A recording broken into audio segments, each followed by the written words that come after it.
Vamos, então, agora conversar um pouquinho sobre a temática da estrutura da norma jurídica de direito internacional privado.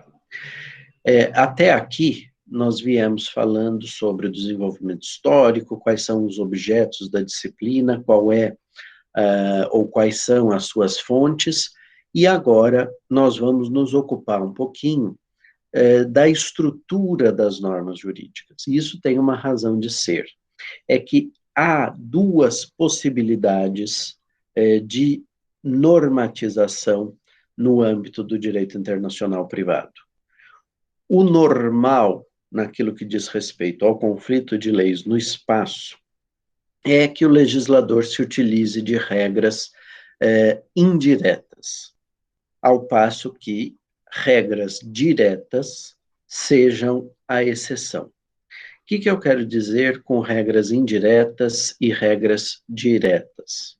As normas jurídicas, dizem os teóricos do direito, se reconduzem basicamente a uma estrutura que a gente apresenta esquematicamente como sendo aquela segundo a qual, se A é, onde A é uma hipótese, é uma possibilidade de verificação fática de algo, então, se A acontece, se A é, então deve ser B.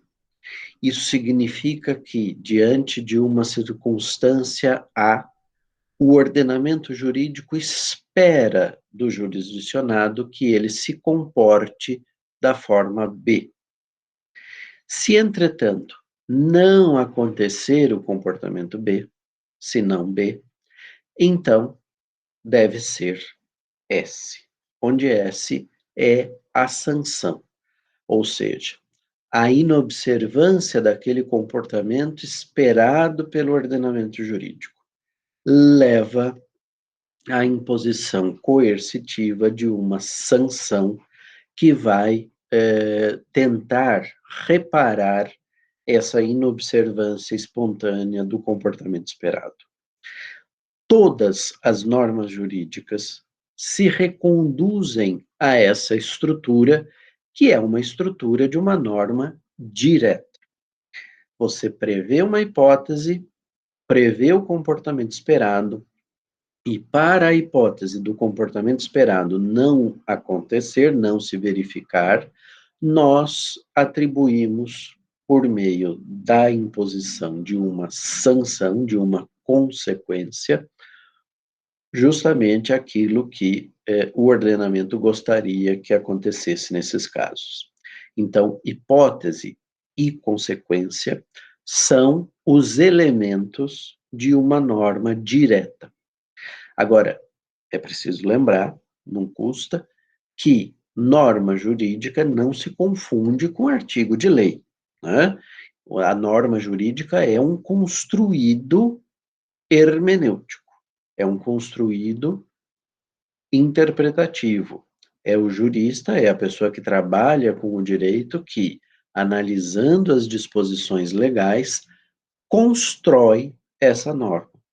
E muitas vezes, elementos dessa norma estão elípticos, estão escondidos, estão ocultos do leitor. É preciso, então, usar da interpretação para que a gente consiga construir esse modelo. Essas normas diretas também estão presentes no âmbito do direito internacional privado.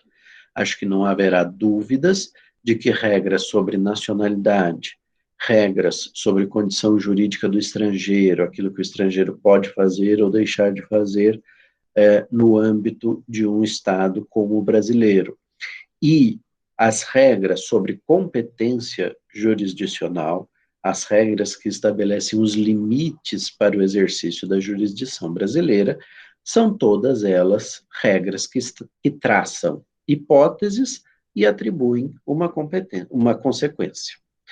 Nesse sentido, então, a gente trabalha no direito internacional privado com normas diretas, não há dúvida quanto a isso. No entanto, o objeto que vai nos ocupar de hoje até o final do nosso curso, que é o estudo dos conflitos das leis no espaço, esse é um objeto que, via de regra, é legislado por meio de um conjunto de normas que não se caracteriza por serem normas diretas. Ao contrário, são normas indiretas, são normas de remissão para um ordenamento jurídico qualquer, no qual eu vou encontrar as normas diretas que traçam hipóteses e consequências e que solucionarão o problema que eu tenho diante de mim. Isso significa, então, que essas normas indiretas não se preocupam com o resultado a ser alcançado. Elas só vão se preocupar com esse problema, com o resultado material a ser alcançado, de forma mediata, de forma indireta. Porque diretamente, imediatamente, o que elas fazem é nos remeter para o ordenamento brasileiro, ordenamento nacional, ou para um ordenamento jurídico estrangeiro qualquer, de onde eu retirarei o conjunto de normas ou a norma que solucionará o meu problema. Por isso que a gente chama essas normas de normas indiretas. Elas também têm duas partes, mas ao contrário das normas diretas que trazem uma hipótese e atribuem uma consequência, as normas indiretas, justamente por não se preocuparem com a consequência específica, trazem numa primeira parte, um conjunto de situações, um conjunto de circunstâncias, normalmente indicadas de forma bastante generalizante pelo legislador, quando ele escolhe ou um instituto jurídico, como, por exemplo, os bens, como, por exemplo, a pessoa jurídica, como, por exemplo, o nome, né? Ou então algo ainda maior, algo ainda mais genérico, que são as indicações de uma grande área do direito, uma disciplina jurídica, direito sucessório, direito de família, obrigações, né, o direito das obrigações de um modo geral, e essa indicação que o legislador faz nessa primeira parte da norma recebe o nome técnico de conceito quadro. Conceito quadro. É aquele limite traçado, vamos dizer assim, pela moldura do quadro e que vai permitir que eu encaixe ali, que eu vá pintando ali uma série de situações concretas, de situações específicas, de situações fáticas, que são apresentadas ao intérprete e que trazem uma característica muito específica. Essa característica é a existência na estrutura fática, quando eu olho para os fatos, eu verifico a presença de elementos que são elementos que se reportam, que se reconduzem, que se vinculam com um ordenamento jurídico diferente do ordenamento jurídico do foro.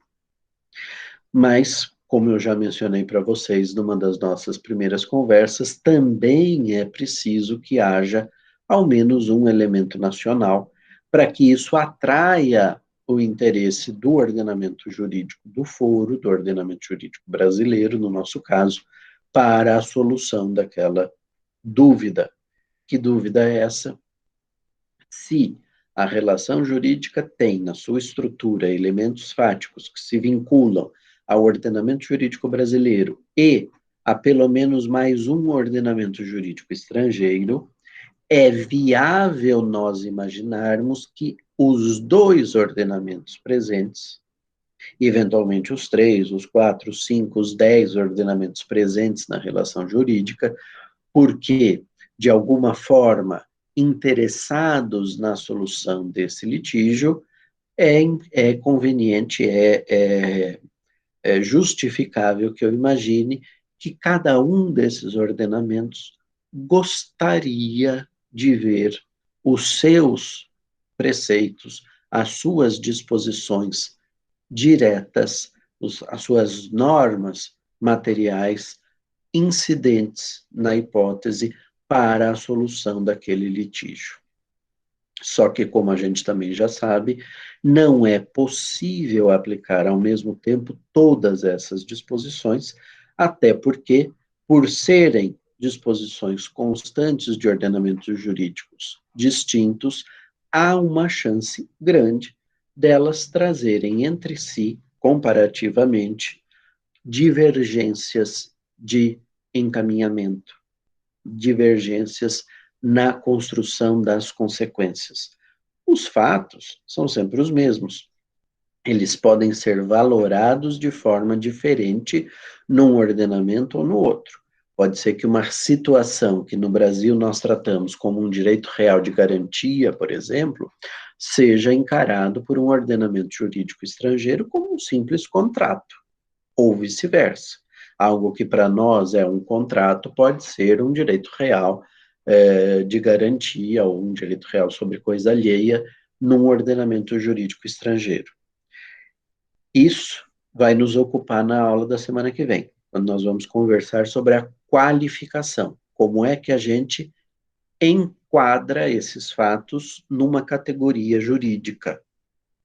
Hoje, nós vamos ainda conversar sobre a estrutura da norma, parece uma coisa mais abrangente, mais teórica, mais generalizante, e é mesmo, mas é importante para que a gente consiga entender a função que a qualificação vai ter na nossa aula da semana que vem. O que isso significa? Quando eu qualifico uma situação da vida, nós vamos aprender, a minha ideia é a de dar a ela um enquadramento jurídico. E ao dar esse enquadramento jurídico, eu chego a um instituto, a uma relação jurídica tipificada, eventualmente, pelo nosso legislador, num grau de especificidade que costuma ser bastante grande. Né? Então, ele desce ali na minúcia e diz, olha, isso aqui é um contrato de troca, esse contrato de troca se diferencia do contrato de compra e venda, porque a valoração da coisa não é expressa em um montante de dinheiro, né? Mas considerada a equiparação, a equivalência dos dois bens, e isso permite às partes que troquem a titularidade da propriedade. Já o contrato de compra e venda faz algo semelhante, porém com o uso de um instrumento chamado dinheiro. E, por outro lado, a doação se diferencia dos dois, porque, apesar de haver a troca de titularidade do direito de propriedade, o que existe é que uma das partes, graciosamente, concede à outra esse direito de propriedade. Então, há ali detalhes, digamos assim, que nos permitem diferenciar na espécie o conjunto de interesses juridicamente tutelados presentes naquela relação entre os indivíduos. E nesse processo, pelo qual, desde os romanos, nos dão os fatos e nós dizemos o direito, nós enquadramos tecnicamente, esse processo que vocês vêm aprendendo com os meus colegas de outras disciplinas, a qualificar, né? Só que vocês não sabem, eventualmente, qual é a relevância que isso adquire no âmbito do direito internacional privado, mas talvez já tenham conseguido, digamos assim, decifrar a minha problemática, é que pode acontecer dos mesmos fatos terem um enquadramento no direito brasileiro e outro enquadramento no outro direito presente na relação jurídica. Se forem só dois, eu tenho ali uma circunstância em que, no ordenamento brasileiro, a coisa é qualificada, a situação da vida é qualificada como A, no ordenamento estrangeiro ela é qualificada como B, e eu fico na dúvida, e é isso que nós vamos tentar resolver na semana que vem, qual dos dois enquadramentos eu vou dar. Mas seja lá como é que a gente vai resolver isso na semana que vem, o processo de qualificação é importante porque, partindo dessa coisa muito específica, que diferencia aqueles fatos de outras situações semelhantes, porém diferentes, eu consigo ir num grau de abstração, eu consigo ir subindo em direção ao conceito quadro. Por outras palavras, eu consigo pegar aqueles fatos aos quais eu dou um enquadramento jurídico e dizer, isso aqui combina, isso aqui se encaixa, isso aqui tem uma vinculação jurídica com o conceito quadro X.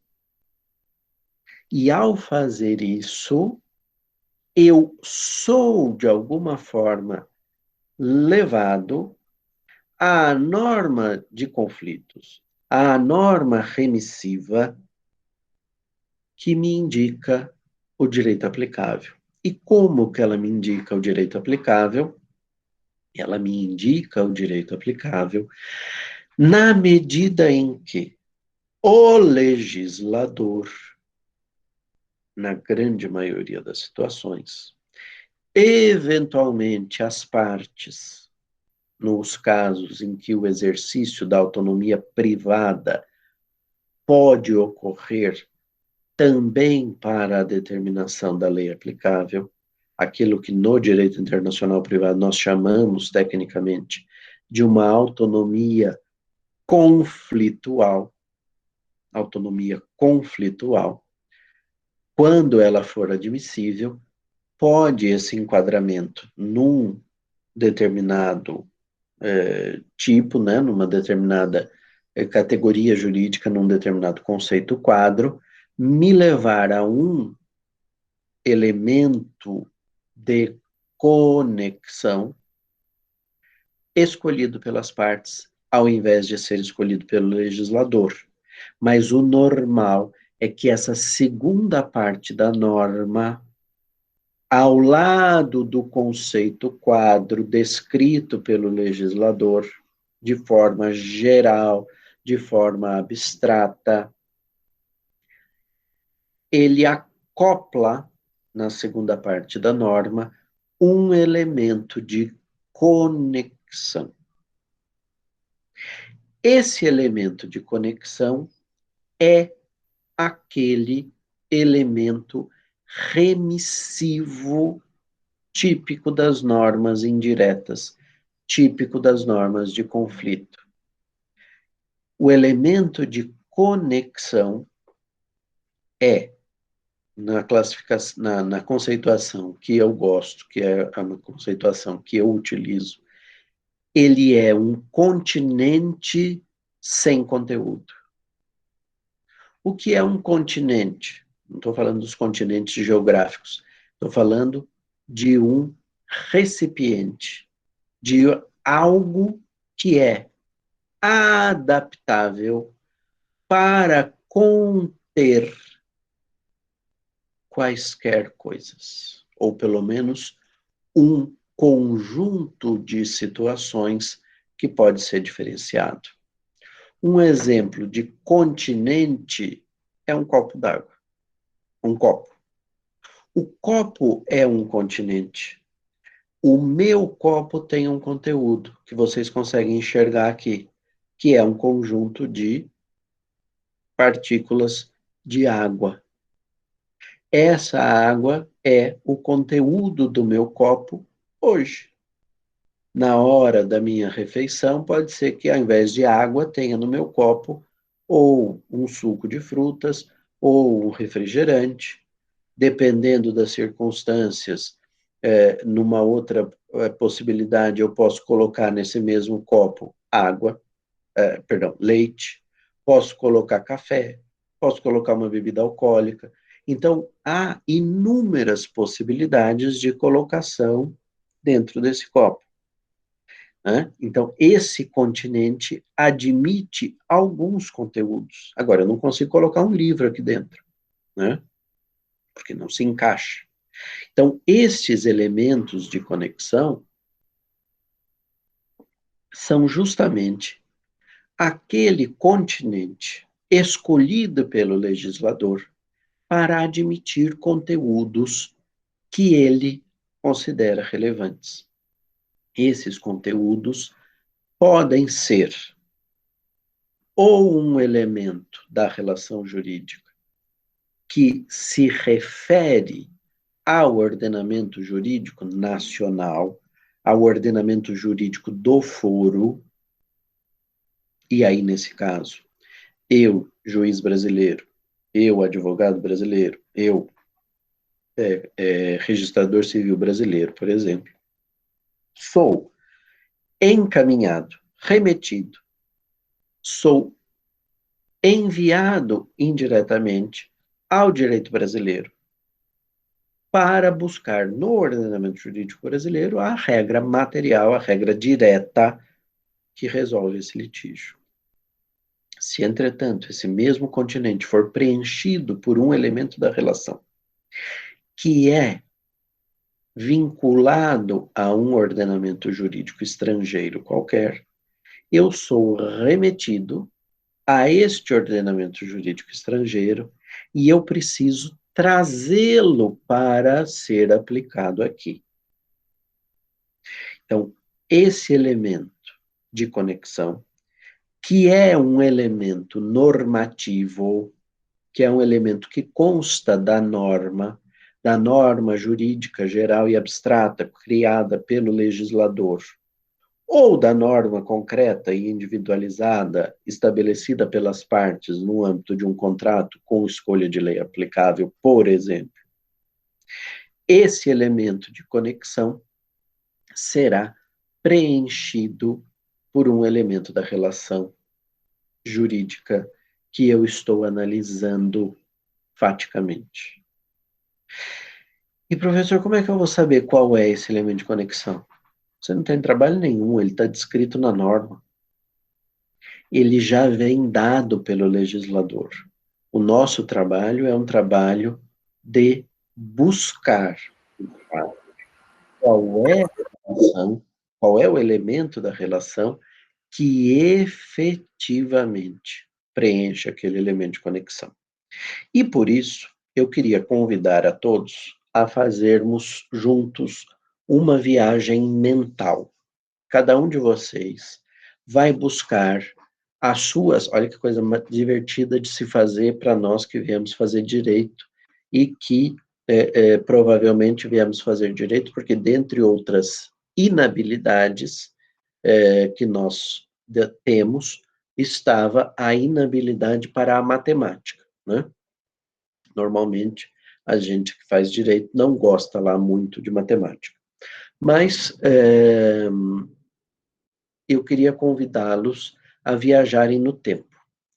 Vamos voltar lá para o 5º ano do colégio, né? Isso para os mais velhos. 5º ano do colegial, aliás, não, do colegial não. 5º ano do ginásio, né? Colegial já é o ensino médio atual. Ou então vocês mais jovens voltem lá para o 6º ano do ensino fundamental 2, né? Esse ensino fundamental 2, o 6º ano, ou o 5º ano do direito do ginásio, nos ensinou a resolver equações de 2º grau. Fórmula de Bhaskara. né? Eu estou vendo aqui na minha frente a minha professora de matemática da quinta série, a professora Nilza. Eu estou vendo ela aqui na minha frente e ela está me ensinando. E eu tô, nossa, eu voltei para minha sala de aula lá no colégio que eu estudei e eu estou vendo ela sentadinha, não, em pezinha do lado da mesa dela, escrevendo na lousa. Como é que a gente resolvia a tal da fórmula de Bhaskara? Como é que a gente resolvia a equação de segundo grau? Como é que a gente encontrava as duas possibilidades de preenchimento do X, né? X linha, X duas linhas. Ela me ensinou, e certamente os professores ou as professoras de vocês também lhes ensinaram, a resolver isso usando uma técnica que era a seguinte. Então, por exemplo, 3x ao quadrado menos 7x mais 15 igual a zero, né? Com base nessa estrutura, que eu nem sei qual é o resultado que isso vai dar, mas inventei agora a equação, mas com base nesses dados, nós éramos obrigados a escrever logo abaixo dessa equação ax ao quadrado bx mais c igual a zero. E aí nós tínhamos que colocar A igual e pôr o algarismo que estava diante do x quadrado. B igual, e a gente punha lá o algarismo que estava na frente do x. C igual, e aí a gente punha o número, né? A diferença de algarismo e número é algo muito caro aos matemáticos. Minha avó era professora de matemática e ela me enchia a paciência dizendo, não é número, isso é um algarismo, né? Agora, no número que já está desacompanhado de incógnita, ele é efetivamente um número. Então, esse número equivalia ao C.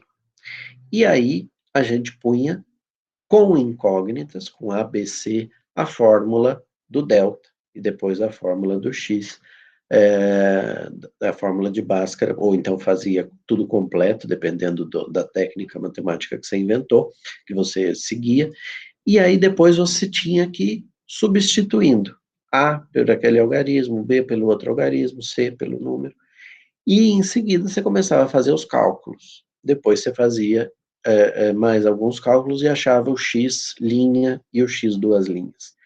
Esse trabalhão todo que a gente tinha lá na quinta série ou no sexto ano do Fundamental 2 te levava a resolver a equação de segundo grau usando praticamente uma folha inteira do seu caderno universitário. Era o que acontecia comigo, até que, e ela me obrigava, porque eu, por acaso, e acho que é por isso que eu vim para o Direito Internacional Privado, até gostava de matemática, até me dava bem, tinha um raciocínio matemático razoavelmente adequado. Tanto que meus filhos agora estão estudando essas coisas e eu consigo lembrar sem grande dificuldade dos temas ali. Mas, enfim, esse modelo, então, de resolução era meio que obrigatório. Eu odiava fazer isso, por quê? Porque eu já queria queimar etapas, eu já queria resolver isso com menos espaço. Mas o professor de matemática gosta de ver o nosso raciocínio. Entretanto, a gente treinava essa resolução de equações de segundo grau no quinto, no sexto, no sétimo, no oitavo ano do ginásio, atual sexto, sétimo, oitavo e nono do ensino fundamental 2. Treinava essa mesma coisa no primeiro, segundo e terceiro ano do colegial, agora ensino médio, e isso nos levava a adquirir uma prática na resolução das equações de segundo grau, que me permitia, no terceiro ano, quando eu estava ali perto de prestar o vestibular, me permitia resolver essas equações com pelo menos 3 linhas. Acho que eu não levava mais do que 3 linhas do caderno para resolver a equação de segundo grau. O que é que diferenciava a matemática da sexta série, do sexto ano do ensino fundamental 2, da matemática do terceiro ano do médio? Treino. O que diferenciava o você da sexta série, da quinta série, e o você do terceiro colegial, era o treino na resolução das equações que você tinha feito ao longo de todos esses anos. E isso te permitia queimar etapas. Por que eu estou contando essa história para vocês? Porque trabalhar com o direito internacional privado tem um pouco disso. Se você não tem prática com o direito internacional privado, o cliente ou a parte vai te contar uma história que tem um enredo de novela, né? Normalmente, os casos de direito internacional privado são bastante complexos, não no sentido de serem complexos, pura e simplesmente, mas no sentido de serem, é, digamos assim, cheios de nuances, cheios de reviravoltas. Alguma coisa está acontecendo num lugar, de repente aquela família ou aquele contrato se desloca para outro lugar para ser executado lá ou para viver parte da sua vida em conjunto naquele outro território e eventualmente muda a lei aplicável nessa deslocação territorial. Então você precisa ouvir essas histórias, precisa ler as petições, se for juiz, por exemplo, e prestar atenção nessas localizações geográficas. Quando você adquire prática no direito internacional privado, você é capaz de ouvir a história e só prestar atenção naquilo que de fato interessa. Não é no sentido de não prestar atenção no resto das situações, não é isso. Aquela situação faz parte de um contexto, mas você já trabalha ouvindo aquela narrativa preparado para buscar algumas indicações de localização geográfica que você já sabe de antemão que podem ser relevantes para a tomada de uma decisão. Por isso, meus caros, a minha recomendação a vocês é que se lembrem do seu professor, da sua professora de matemática lá do Ensino Fundamental 2 e anotem tudo. Enquanto você não adquirir a prática de cuidar da situação a partir dos elementos de conexão já escolhidos, já estabelecidos pelo legislador e que você conhece, com o qual você trabalha cotidianamente, enquanto você não adquirir essa musculatura, digamos assim, de praxis, faça o exercício da humildade no sentido de tomar nota de tudo. E por que é importante tomar nota? Porque o cliente vai te contar, ou o jurisdicionado vai te contar essa história, com a riqueza de detalhes que ele acha importante, e muitas vezes vai esquecer de te dizer algo que é o que é efetivamente relevante. E se você está anotando aquilo tudo e você fala, mas escuta, me diga uma coisa, e onde é que era o domicílio de vocês nessa ocasião? Né? Se o domicílio for o elemento de conexão. Ou qual era a nacionalidade dessa pessoa com a qual você estava se relacionando. Com isso, você tem as informações que podem ser úteis lá no fim da história, porque, gente, é só no fim da história que você vai entender o que exatamente aquela pessoa quer. Onde está centrado exatamente o problema que ela está enfrentando. O problema que aquela pessoa enfrenta pode, no começo da narrativa, parecer um problema de direito de família, e no final das contas você perceber que o problema é de direito sucessório, porque é a viúva ou o viúvo que está te contando a história do casamento dele com uma pessoa estrangeira, o casamento esse celebrado no exterior, e que eles viveram em vários lugares, adquiriram patrimônio em vários lugares, mas você ainda não sabe se lá no final ela vai te pedir a informação de quais são os direitos dela, ou ele vai pedir a informação de quais sejam os direitos dele, num eventual divórcio, ou como decorrência do término do casamento operado pela morte do outro. Dependendo das circunstâncias, vai ser uma questão eminentemente familiar e, se for na hipótese da morte, é uma combinação de duas circunstâncias distintas. A morte opera a um só tempo o encerramento do casamento e, portanto, a necessidade de repartir o que era o patrimônio de um e o que era o patrimônio do outro. E também opera a sucessão. E a sucessão endereçará os bens deixados pelo decujus aos herdeiros. Quais são? Não sei, vai depender da lei aplicável. A lei aplicável é que vai me dizer qual é a ordem de vocação hereditária e quanto cada um terá direito de receber.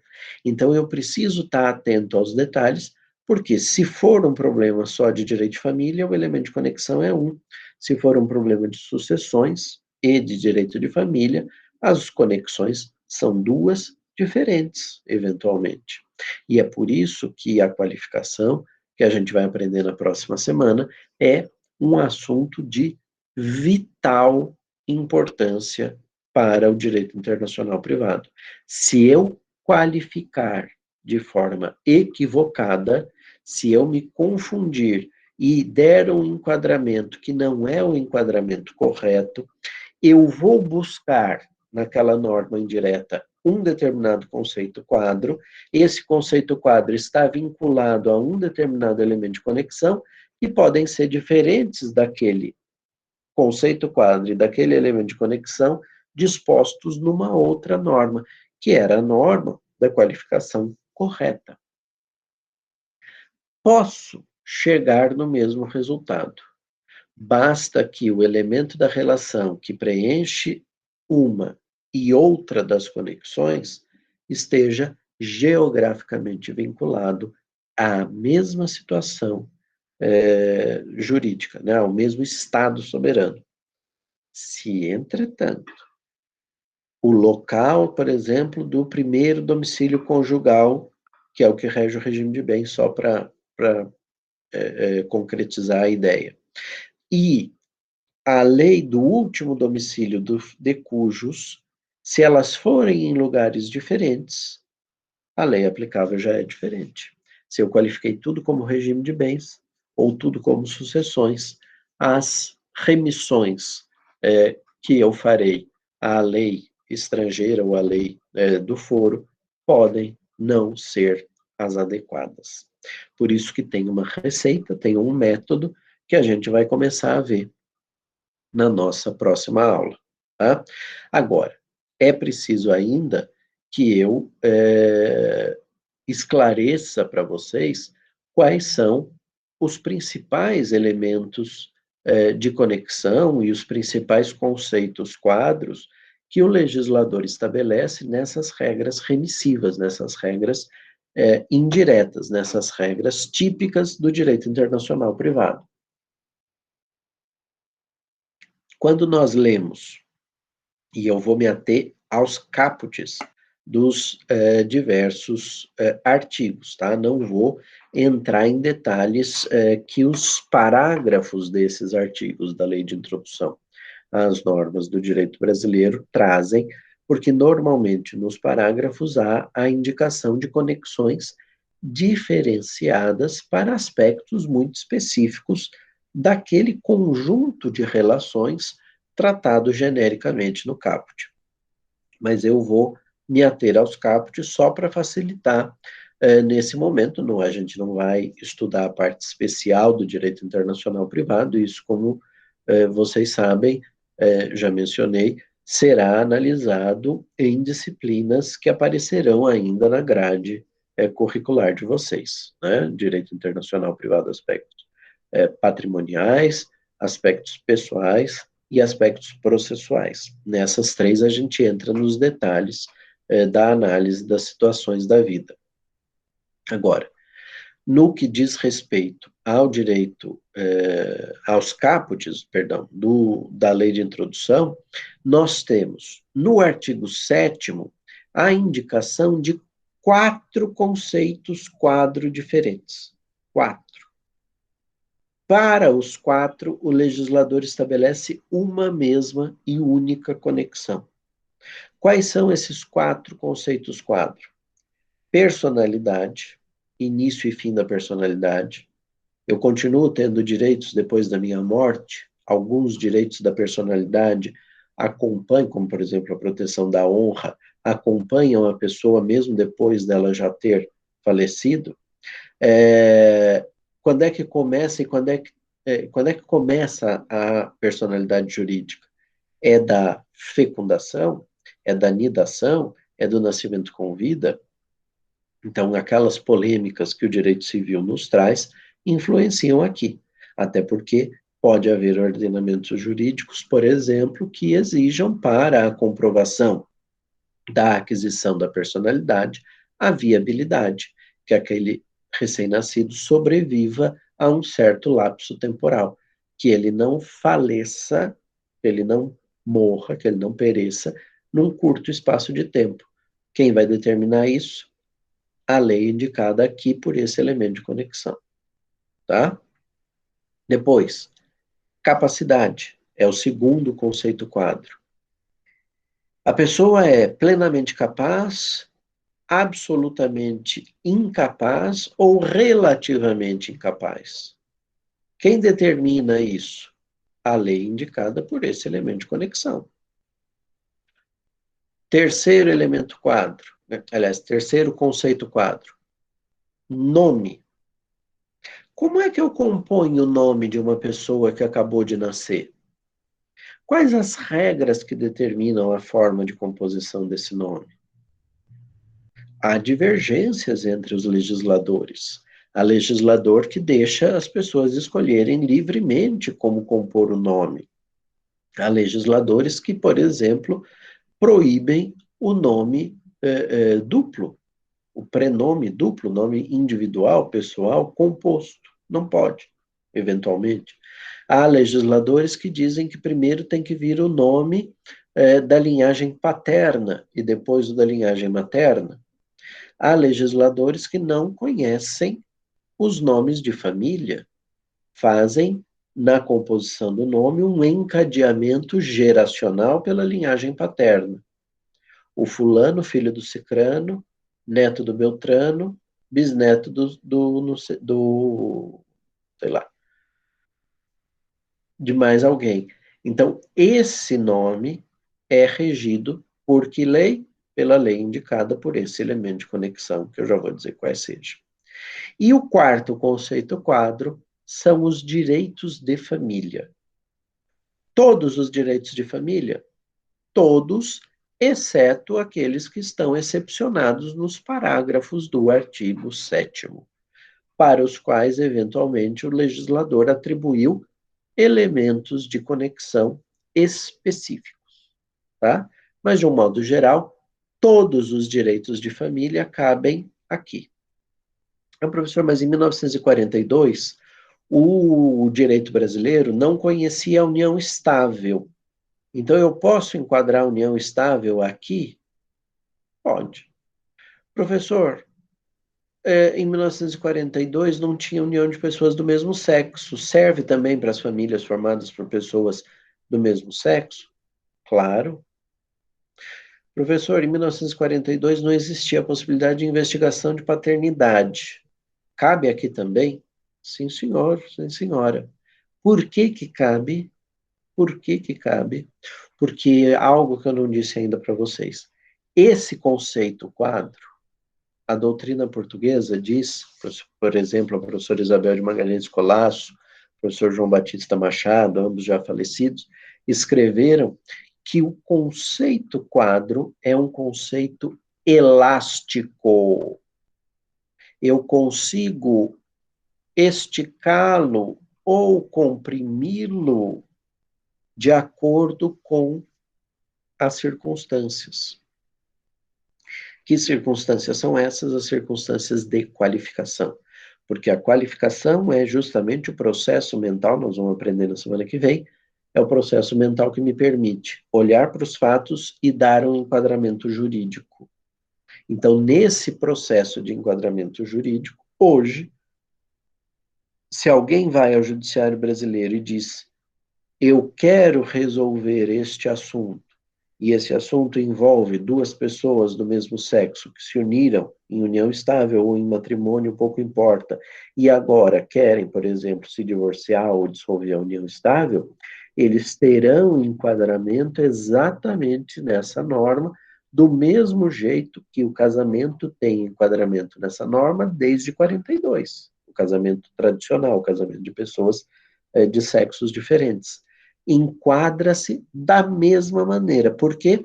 Porque aquele conceito que era muito comprimido de família, aquele conceito de família que era muito tradicional, muito restritivo nos anos 40, naquela lógica patriarcal, patrimonialista do direito de família, machista, ela se elasteceu, ela se alargou para fazer caber nesse modelo, nesse mesmo conceito quadro, outras formas de constituição da família, tá?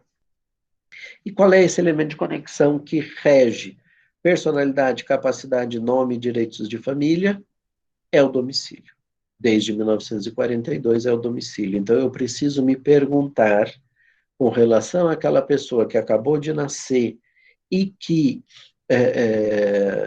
morre depois de algumas horas do parto, eu preciso me perguntar, ele chegou a adquirir personalidade ou não?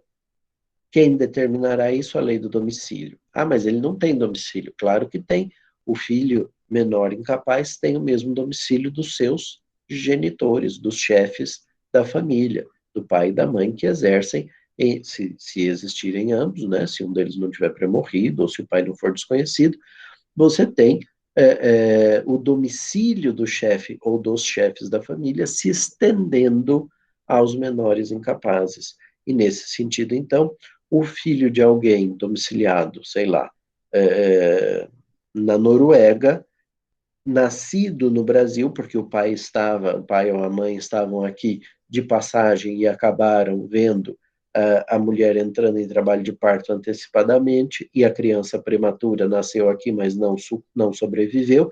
Se o direito norueguês, não sei se é assim, mas se o direito norueguês estabelecer a necessidade da viabilidade, que a criança tem que sobreviver pelo menos 24 horas, por exemplo, e ela viveu só 6 horas e depois veio a óbito, ela não terá adquirido a personalidade. Tá? Então, isso depende da regra do elemento de conexão que nos remete para a regra aplicável, para a regra direta aplicável. A mesma coisa acontecerá no artigo 8º com relação a dois conceitos quadro. O artigo 8º cuida dos bens e das relações a eles concernentes. Então, quais são os dois conceitos quadros aqui existentes?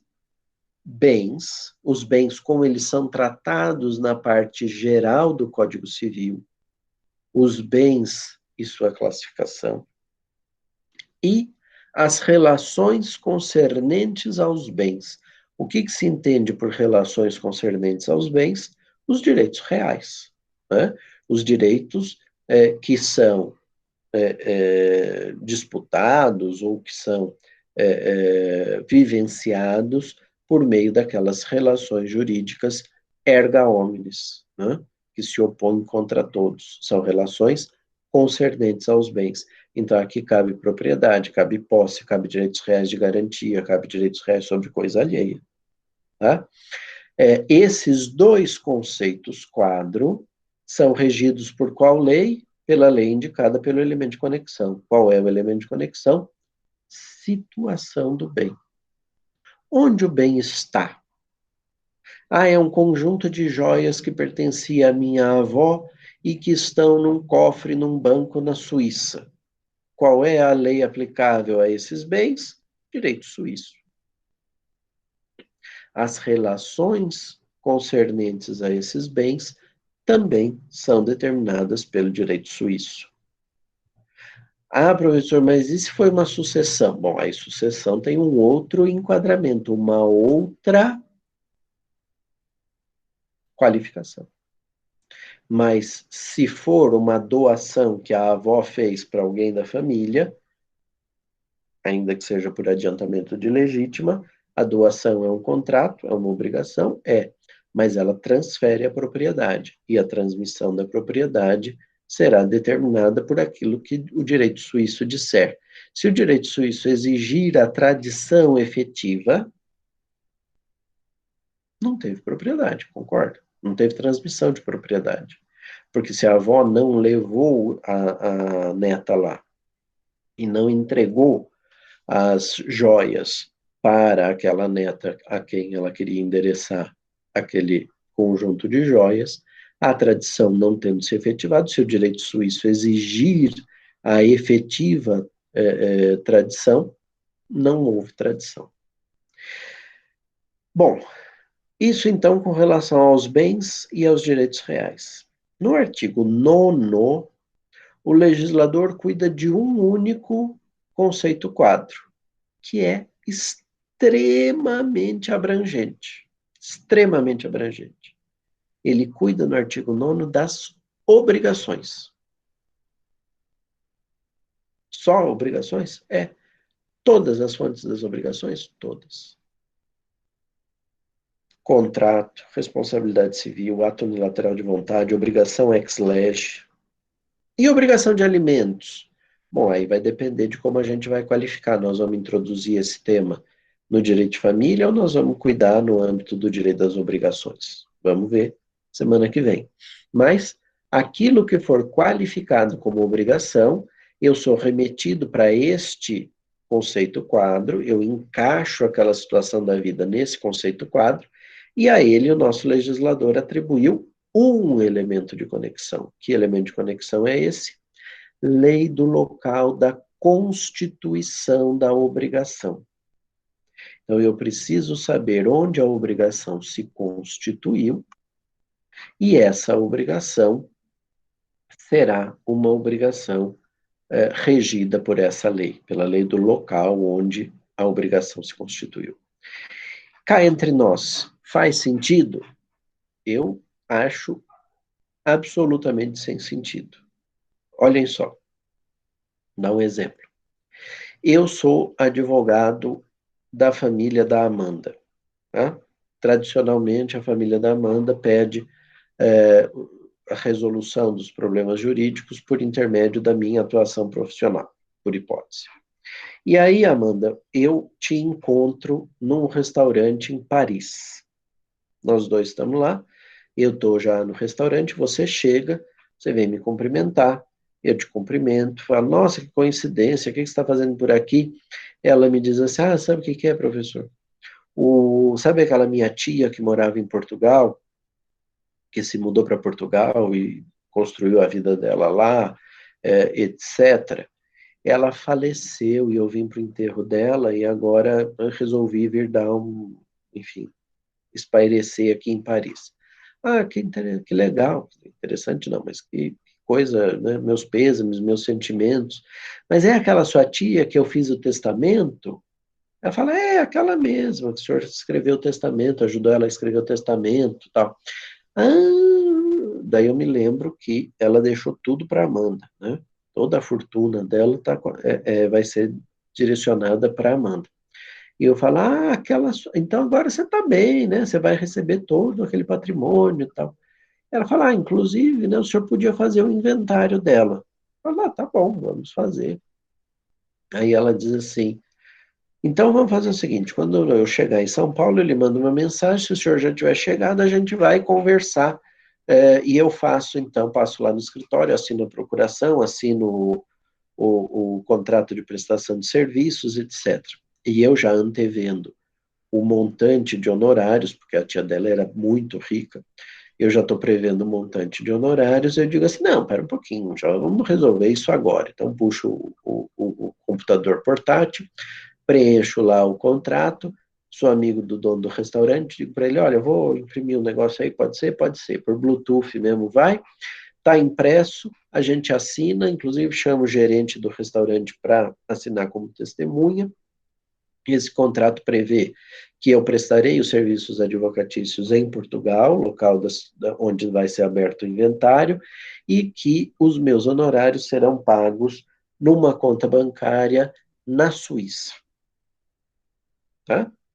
Que eu não tenho, mas vamos, por hipótese, imaginar que eu tenho. Acho que a Amanda também não deve ter uma tia rica que mora em Portugal e que ainda por cima tenha deixado em testamento tudo para ela. Seria muita coincidência. Mas, estabelecidos, então, os termos do contrato, assinado o contrato, onde é que se constituiu a obrigação? Na França. Eu vou, faço a minha parte, cumpro o meu papel, termino o inventário, formal de partilha, entrego tudo, a adjudicação dos bens, a Amanda toma posse e assume a propriedade de tudo, e ela deveria, então, pagar os meus honorários, mas ela não paga, e eu preciso, então, entrar com uma ação contra ela para cobrar os honorários. Essa ação pode ser proposta no Brasil? Pode. Réu domiciliado no Brasil é uma das hipóteses de atração da competência jurisdicional para a justiça brasileira. Eu entro com a ação aqui no Brasil, o juiz brasileiro qualifica a situação, diz, bom, é um contrato inadimplido, não, um contrato onde houve inadimplemento, é preciso aplicar, é um contrato internacional, a regra do artigo 8º, do artigo 9º, determina a incidência da lei do local da celebração, logo eu vou aplicar o direito francês. Pergunta: qual a vinculação do direito francês com esse contrato, com essa situação da vida específica? Nenhuma, a não ser a circunstância, foi uma coincidência. E não fosse a minha insistência, não teria sido assinado o contrato na França. Foi essa coincidência que vinculou o contrato ao direito francês. Faz sentido a incidência da lei do local da Constituição? No meu modo de ver, não. Eu acho que o contrato seria mais bem resolvido com a incidência da lei do local da execução da prestação característica. Se a prestação de serviços foi adimplida, se eu cumpri com todas as minhas obrigações em Portugal e a ré deveria ter feito pagamento em uma conta bancária na Suíça, a prestação combatida, a prestação sobre a qual se debate, é a prestação devida por ela, que deveria ter sido executada na Suíça. Para mim, seria mais lógico a incidência do direito suíço do que a incidência do direito português ou do direito francês ou do direito brasileiro para reger esse contrato, tá? Mas isso é de lege ferenda. Aquilo que consta da lei de introdução é a incidência da lei do local da celebração. Vou dar mais um exemplo só para deixar mais patente a dificuldade de lidar com essa temática. Em matéria de responsabilidade civil, a pergunta que eu lhes faço é a seguinte: onde é que a obrigação de reparar o dano efetivamente se constitui? É no local do cometimento do ilícito ou é no local onde o dano é experimentado? Ah, professor, mas isso faz diferença? Claro que faz. Não fazia em 42. Em 42, a regra foi pensada para resolver o problema do carro argentino que estava em Florianópolis, em alta velocidade, e batia no carro de um brasileiro ou no carro de um outro argentino. A incidência da lei do local da constituição da obrigação era uma e somente uma única lei, porque a obrigação se constituía integralmente naquele momento. Ato ilícito, dano e nexo de causalidade, tudo acontecendo ali naquela estrada ou naquela rua de Florianópolis. A incidência, portanto, da lei brasileira, lei do local da constituição da obrigação. A minha pergunta hoje é outra. E naqueles casos em que o dano é, por exemplo, praticado pela internet? Se eu publico numa rede social uma inverdade contra alguém e essa pessoa experimenta prejuízos de ordem material e de ordem moral, ou eu, né? E fica comprovado o nexo de causalidade. O dano efetivamente ocorreu porque eu cometi o ato ilícito, a irresponsabilidade de ter publicado algo contra a honra daquela pessoa e que era inverídico, afinal das contas. Qual o local do cometimento, aliás, da constituição da obrigação de reparar o dano? Bom, acho que não há responsabilidade civil sem dano, né? Pode haver responsabilidade civil sem culpa, sem ato culposo, mas sem dano não dá. Então, me parece que o locus efetivo seja aquele no qual se constitui de forma efetiva o nexo de causalidade entre o dano experimentado e a conduta culposa ou dolosa estabelecida pelo legislador. E aí, o que acontece nesse caso? Acontece que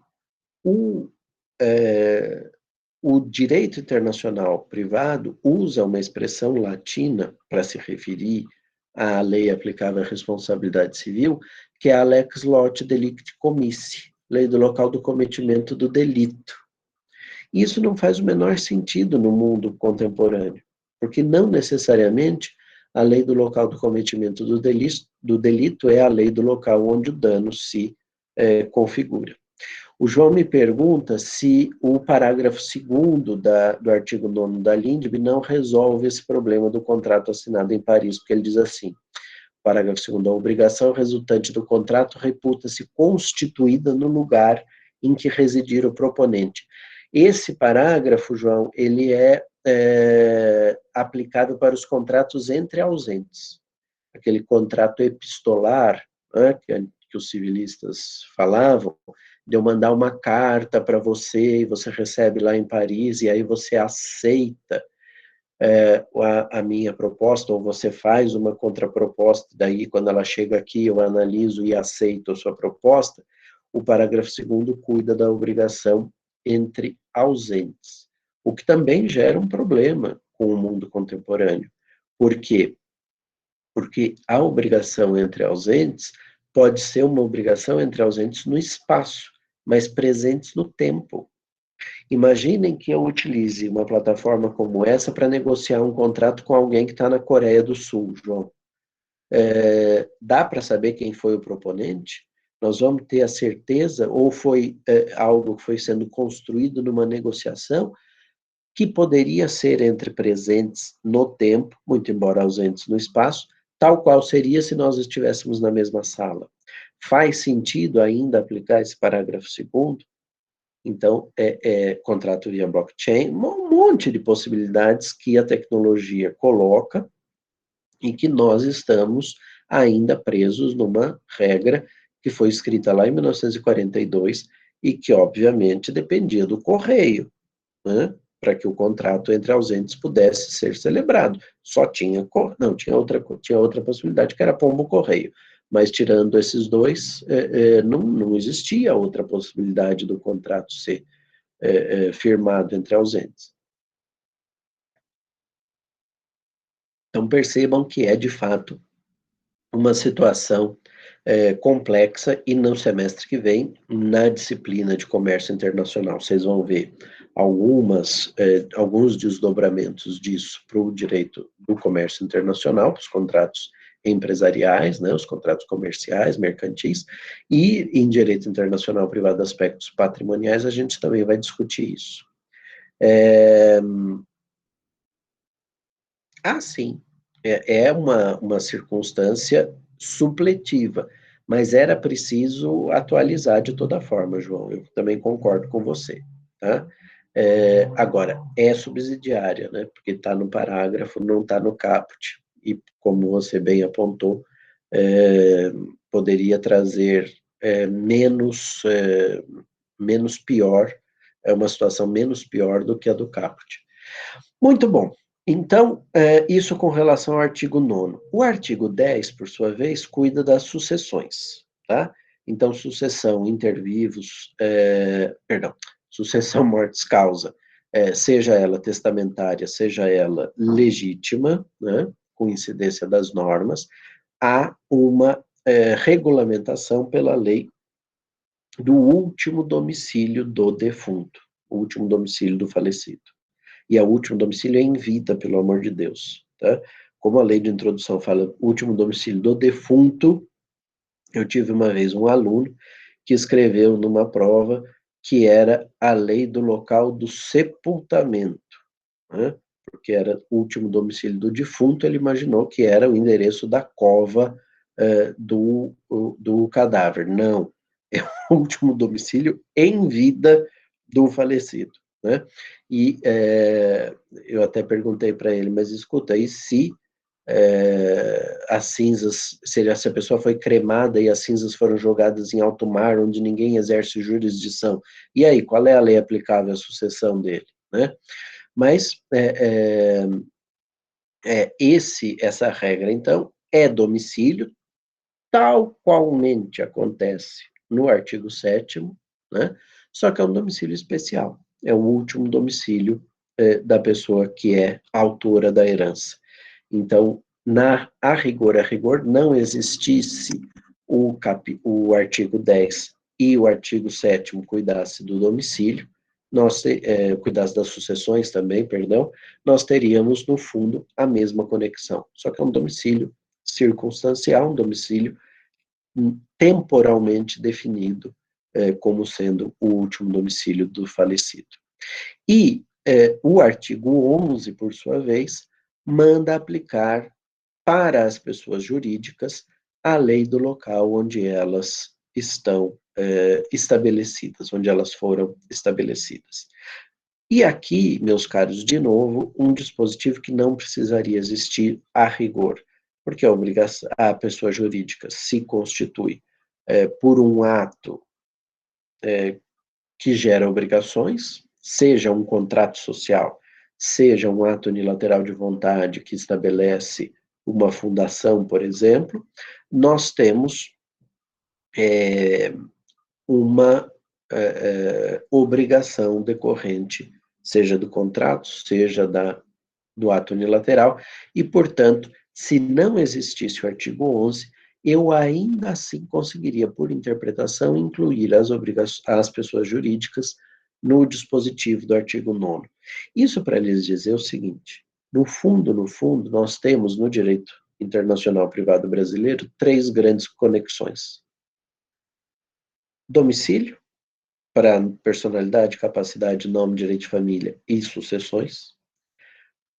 Situação da coisa para os bens e os direitos reais. E local da Constituição para as obrigações em geral. Isso tudo vem complementado por uma regra que não está escrita, que é uma regra que define a lei aplicável aos aspectos formais dos atos e dos negócios jurídicos. Não está explicitada na lei de introdução, mas como ela decorre de uma tradição do direito internacional privado, a doutrina aponta como uma regra também existente no direito brasileiro, pelo viés costumeiro, que é a incidência da lex fori, da lei do local, onde o ato está sendo praticado para reger as formalidades. Então, se eu faço um testamento num país estrangeiro, eu não preciso obedecer às regras, não devo obedecer às regras formais do testamento particular brasileiro, mas tenho que me ater às regras formais daquele ordenamento. Se aquele ordenamento exigir, ao invés de 3 testemunhas, como é o caso do direito brasileiro, exigir 8 testemunhas, eu preciso fazer o testamento privado, testamento particular, na presença de 8 pessoas diferentes, sob pena de nulidade por vício de forma determinado pela lei do local da constituição do ato, tá? Então, locus regit actum, ou locus regit contractum, Essas duas regras são regras que têm uma natureza costumeira no âmbito do direito internacional privado e é uma regra praticamente universal. Todos os estados soberanos seguem essa mesma regra, ainda quando ela não está explicitamente escrita na legislação. Ok? Muito bem. Então, de um lado, o elemento, aliás, de um lado, o conceito 4, ao qual eu vou reportando as situações da vida, de outro lado, o elemento de conexão, que é um continente sem conteúdo, é um elemento normativo e é um elemento que eu preencherei, quer com um elemento da relação jurídica que é nacional, e com isso, quando eu volto lá naquela minha listinha e digo, tal coisa aconteceu no Brasil, então a lei brasileira é que é aplicável. Por quê? Porque essa regra é uma premissa maior, digamos assim, para de tal assunto aplica a lei tal. Na minha premissa menor, eu tenho a situação fática, tal coisa aconteceu no Brasil, e tiro a conclusão. Logo, para reger esse problema, para reger essa questão, para reger essa situação juridicamente relevante, a aplicação do direito brasileiro se impõe. Se o preenchimento do elemento de conexão se faz com com o encaixe de um elemento da relação que é vinculado a um direito estrangeiro, em tese, esse direito estrangeiro é aplicável. E por que eu digo em tese? Porque, como a gente vai ver em aulas futuras, existem exceções à aplicação do direito estrangeiro, a fraude à lei, a instituição desconhecida, a ordem pública. Nós vamos conversar sobre isso no momento oportuno, tá? Muito bem. Então, essa é a estrutura da norma indireta. Eu queria só dizer mais uma coisinha com relação à norma indireta, e depois eu passaria para o chamado direito internacional privado substancial. O que acontece? Normalmente, quem está começando no direito internacional privado faz uma certa confusão entre elemento de conexão e elemento estrangeiro. Não é muito usual, mas eu já vi isso em prova, então eu gosto sempre de falar. Tomem cuidado, o elemento de conexão é normativo, é aquele elemento que não tem conteúdo. Ele diz algo, mas não diz tudo. Dizer que a capacidade é regida pela lei do domicílio nos indica uma circunstância, mas não resolve o nosso problema. Eu preciso saber na prática onde é que o João é domiciliado para dizer qual é a lei que se aplica a ele, tá? E o elemento estrangeiro não é normativo, o elemento estrangeiro é fático. Ele eu vou buscar no mundo dos fatos.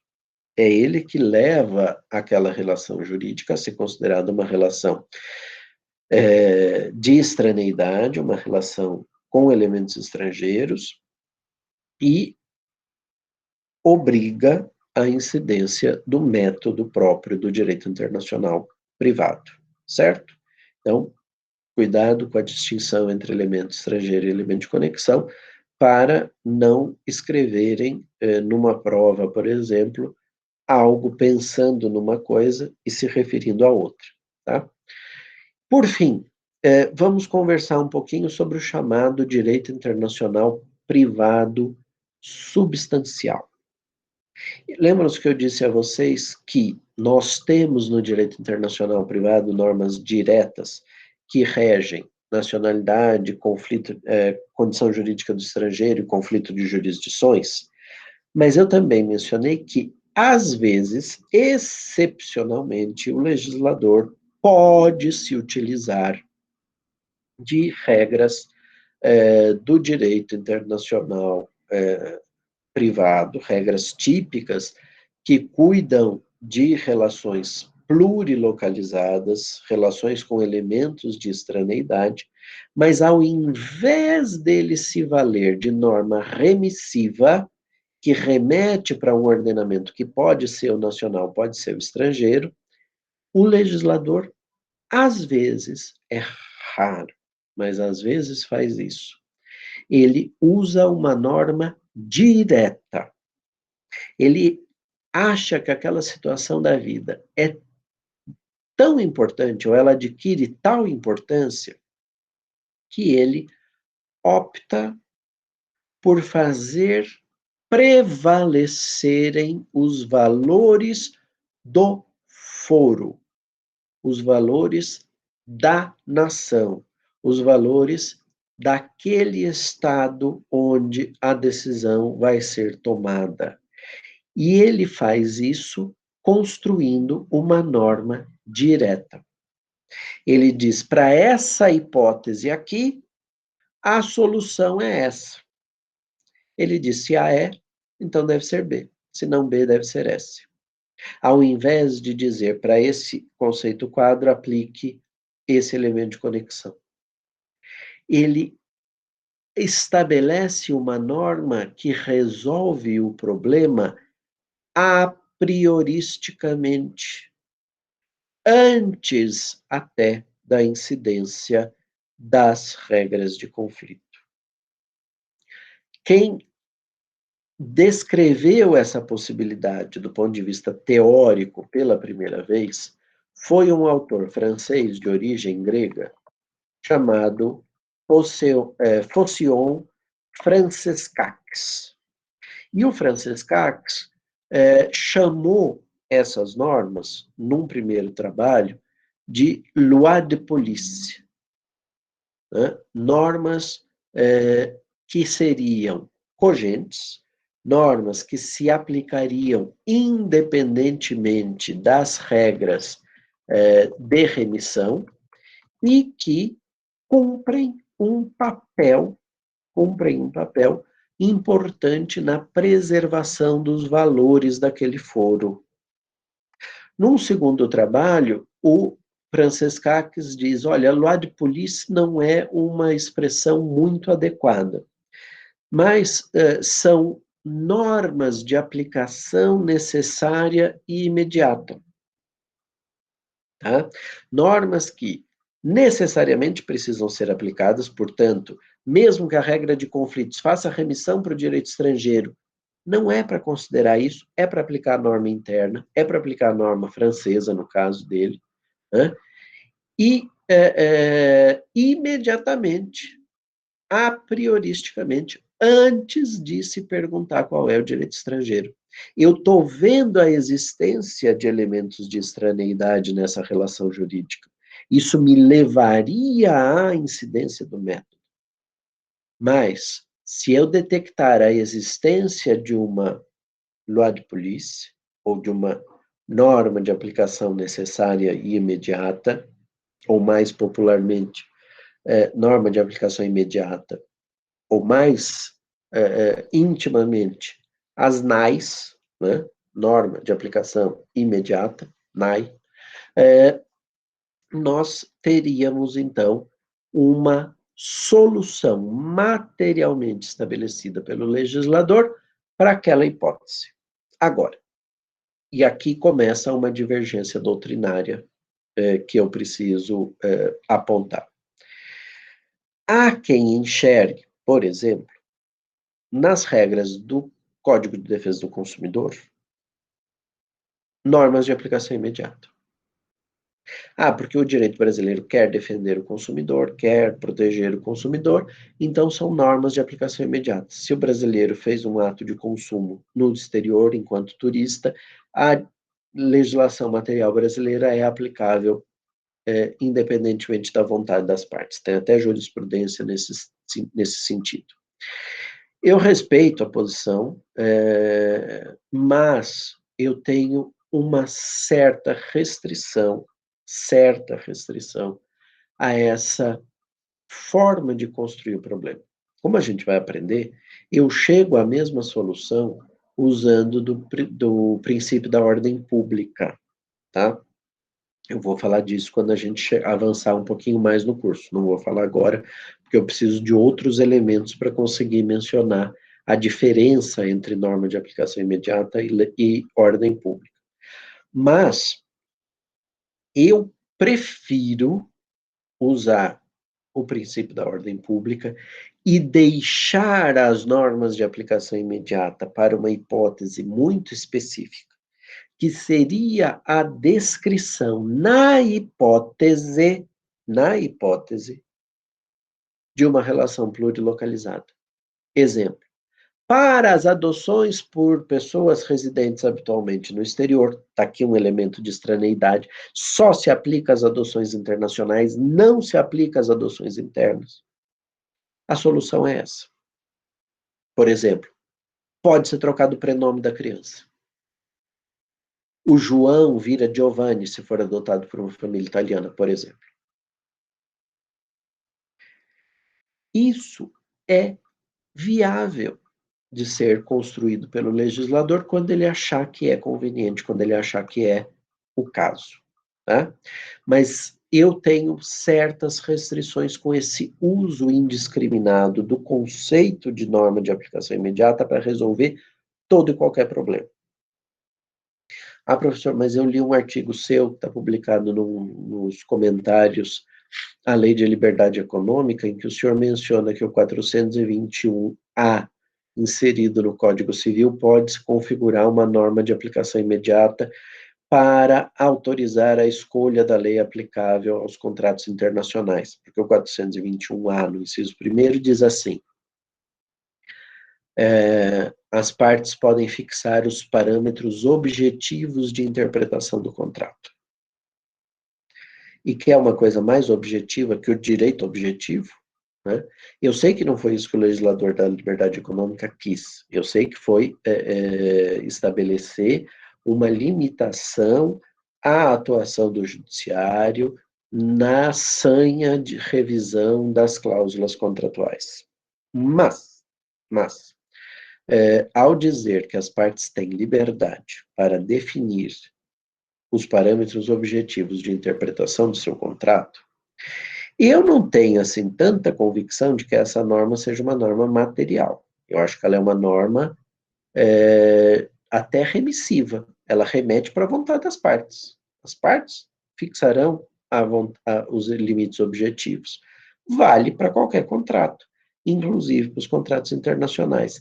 Então, nesse caso, me parece que faz um pouco mais de sentido eu estabelecer essa regra como uma regra equivalente às normas de aplicação imediata e não pura e simplesmente uma norma que descreve uma situação de consumo tipicamente interna e dizer, isso se aplica também às relações de consumo perpetradas no exterior.